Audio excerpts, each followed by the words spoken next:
দয়া করে আপনারা এই ছোট ভাইটির কথা শুনবেন, শেষে আমি কিছু কথা বলবো। কেউ আসবে না আপনার দোকানে, আমার কিন্তু সামনে আমার কেউ নেই, কিন্তু ওই উপরে একজন আমার আছে। আল্লাহ আছে তো।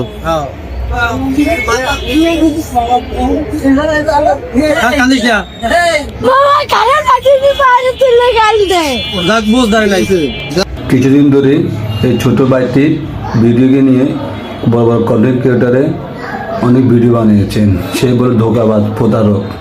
আসলে তার চোখের পানি দেখে বোঝা যায়, বুঝছেন। কখনো কখনো মানুষের দুর্বলতা নিয়ে অবহেলা করবেন না, ফানি ভিডিও বানাবেন না। ওর জায়গায় আপনি হতেন তাহলে কি বুঝতেন তার কষ্ট কী। হঠাৎ সে মিথ্যা কথা বলে টাকা তুলতেছেন, কিন্তু তার পিছনে কোনো না কোনো কাহিনী আছেন।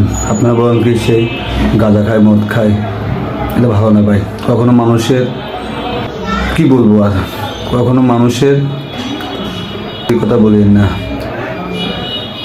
তাকে দেখেন, তাকে বুঝেন, তখন বলবেন। তো ভালো ভিডিও শেয়ার করি। ধন্যবাদ।